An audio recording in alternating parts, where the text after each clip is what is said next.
똑같은 물건이 있는데 한쪽 분은 이거 어떻게 해주시고요, 가격은 더 받아주시고요, 뭐는 어떻게 하고요, 뭐 조건 너무나 까다롭게 하는 사람이 있어요.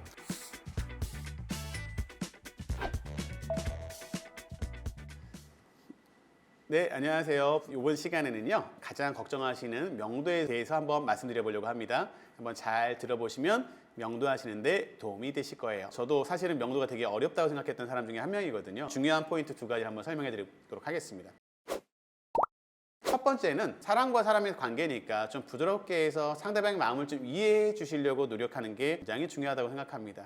그래서 상대방의 말을 좀 들어주시고, 경매에서도 낙찰자가 갔는데 무서운 사람으로 보여지는 게 아니라 내가 비록 경매를 당해서 집이 넘어가게 됐지만 그래도 좋은 사람 만나서 이 사람이 내 말을 좀 이해해주고 내가 나가는데 그렇게 문제 없이 강제 집행이나 이런 거 없이 나갈 수 있겠구나 라는 느낌을 주신다면 의외로 편하게 명도가 되는 경우도 있습니다. 저는 강제 집행을 할 수 있어도 안 하자는 주의다 보니까 굳이 뭐하러 법적으로 줄 필요가 없는데 돈을 줘야 돼요? 이런 분도 계시긴 하지만, 오히려 저희가 이사 비용 얼마 정도를 드리고 내보냄으로 인해서 그분들이 빨리 집을 지어주셔서 저희가 잔금 치르기 전에 만약에 들어가게 된다면 저희는 대출 받기 전에 이미 그 집을 사용할 수 있기 때문에 이자 비용을 줄인다든가 실무적으로 또 강제 집행을 했을 때 스트레스와 집행 비용까지 줄일 수 있는 효과, 더구나 제일 중요한 건 정신적인 스트레스를 줄일 수 있다는 아주 큰 유익함이 있다는 거 기억해 주시면 좋을 것 같아요. 두 번째는 할 수 없이 해야 될 만한 강한 방법도 필요한 거죠. 강한 방법이 필요하다고 생각하지 않지만 정말 필요할 때도 가끔은 있었습니다. 저도 지금 20여 년 이상을 경매를 하면서 강제 집행을 한 횟수는 손가락 5개 안에 꼽지만 그럼에도 불구하고 했던 적은 있어요. 왜 그랬을까요? 아까 말씀처럼 다 그런 건 아닌데 정말 말이 통하지 않는 분도 계시기도 하고요. 집에 아무도 없어서 연락이 되지 않아서 할 수 없이 집행했던 적도 있습니다. 또 하나는 정말 이해가 되지 않아서 집행하려고 하니까 그제서야 포기하시거나 양보하시거나 그냥 나가신 경우도 있었기 때문에, 만약을 대해서 알려드리는 강한 방법은 일단은 그분들에게 강제 집행이 진행 가능하다는 것을 인지시켜 주셔야 돼요. 예를 들어서 전화를 했을 때, 안녕하세요, 요번에 낙찰받은 사람인데요, 앞으로의 과정을 여러분한테 좀 상의해드리고 어떻게 했으면 좋을지 알려드리려고 합니다. 근데 그럴 일은 없겠지만 만약에 혹시라도 저희가 잔금을 치르고 약정된 기간에 이사 가지 않으신다면 저희도 어쩔 수 없이 대출을 받아서 이자가 나가야 되고 이사를 들어와야 되기 때문에 할 수 없이 그런 비용을 저희가 법적으로 청구할 수 있고, 강제 집행이라는 방법식을 통해서 할 수도 있어요. 물론 원하진 않습니다. 강하게 말하는 게 아니라 어떻게 될 수 있다는 걸 주진이 시켜주되 그렇게는 하지 않겠다는 걸로 한 발 빼면서도 상대방이 알아야 되는 내용들을 전달해 주는 거죠. 말로도 그렇지만 꼭 내용 증명을 통해서 해 주시는 게 도움이 되죠. 사람이 말로 하는 것과 서류를 받아보는 것도 느낌이 다르기 때문에요. 그 두 가지를 꼭 병행해서 같이 하시는 걸 추천해 드립니다.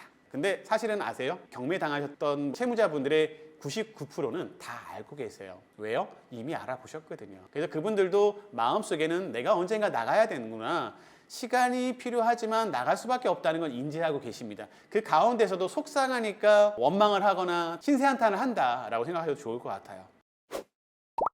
낙찰 받으면 차라리 빨리 만나보시라고 얘기해요.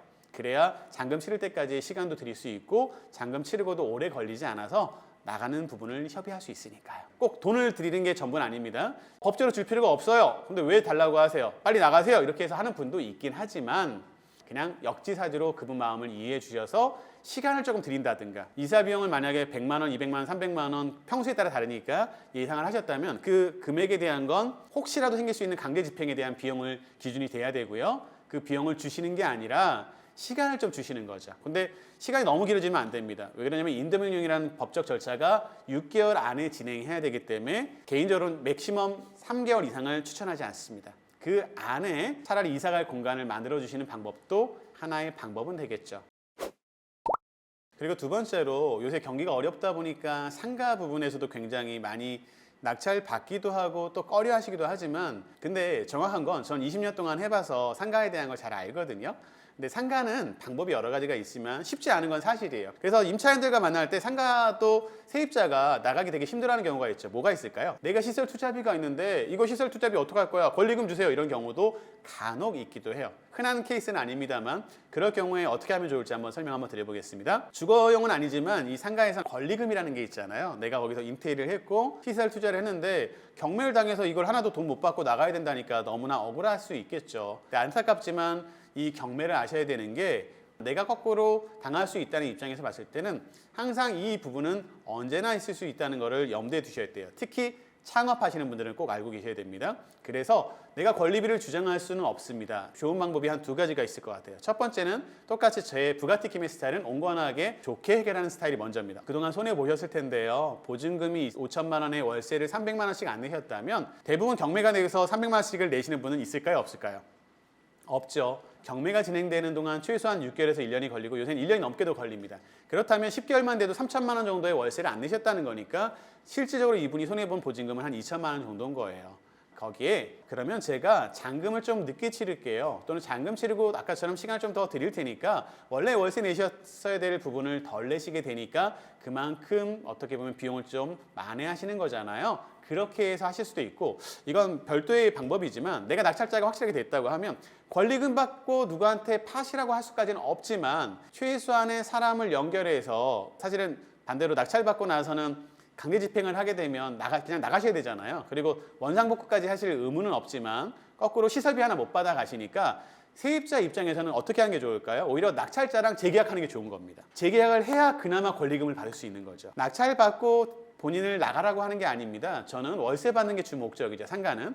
그렇기 때문에 다시 저랑 재계약 하신 다음에 권리금 받아 나가세요 사장님 이라고 해서 재계약을 같이 진행시키는 방법도 되겠죠. 그러면 그분 입장에서는 권리금을 다 포기하고 보증금도 손해보고 나가는 것과 다시 낙찰자랑 재계약하는 부담은 있지만 그래도 권리금을 다시 받아서 나가는 거. 권리금 받고 나가면서 보증금 다시 돌려받을 수 있는 거잖아요. 그럼 어떤 게 더 나을 것 같으세요?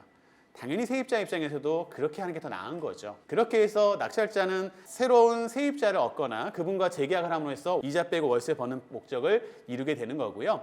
반대로 그분 입장에서는 다만 얼마라도 권리금을 회수하고 갈 수 있는 방법이 되는 겁니다. 제가 봤을 때 이 방법이 제일 좋고요. 혹시 그게 아니라 이미 경매로 인해서 아니면 또 요새처럼 경기가 어려워서 사업에 대한 마음을 포기하신 분이라면 어차피 그분 입장에서 하루도 빨리 정리하시는 게 나으니 시간에 대한 걸 좀 더 드리거나 이사 비용 조금 드리는 정도로 마무리하시는 걸 추천드립니다.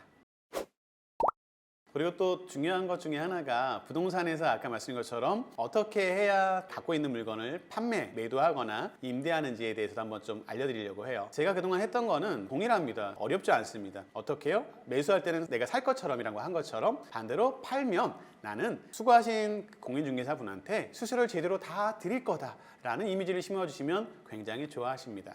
또 하나는 가격에 대해서 어느 정도는 부동산에 하는 걸 주의를 좀 따라주겠다는 이미지를 갖게 해주셔도 굉장히 편할 거죠. 왜 그럴까요? 아까 말씀드린 것처럼 중개사분 입장에서는 결국은 양쪽에 매수 매도자에 대한 걸 조율해서 계약을 치러야지만 수수료를 받기 때문에 똑같은 물건이 있는데 한쪽 분은 이거 어떻게 해주시고요, 가격은 더 받아주시고요, 뭐 조건 너무나 까다롭게 하는 사람이 있어요. 반대로 저는 웬만하면 공인중개사분 말과 매수자의 입장을 따라주려고 한다라고 하면 어떤 게 더 빠르겠냐는 거죠. 그랬을 때 당연히 저희께 더 좋을 거고요. 또 하나는 이렇게 어렵게 해서 중개해서 다 마무리되는데 중개사분 입장은 결국은 고생하신 거에 대한 대가, 중개 수수료로 표현을 하게 되는데 그거를 나중에 또 깎으시려는 분이 계세요.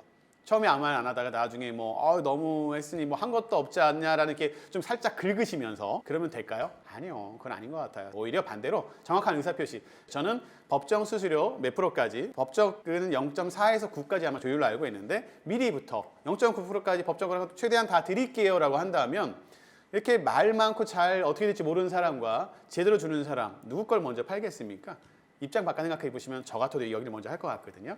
그렇게 하다 보니까 저는 편한 중개사분들이 많으세요. 그래서 전화 드리면 언제든 시세 파악하기도 쉬워지고 그래서 매수할 것처럼 매도할 것처럼 모르는 척 약간 가면을 쓰고 물어볼 필요도 없이 그때마다 바뀐 시세와 흐름을 정확하게 알려주신다니까요.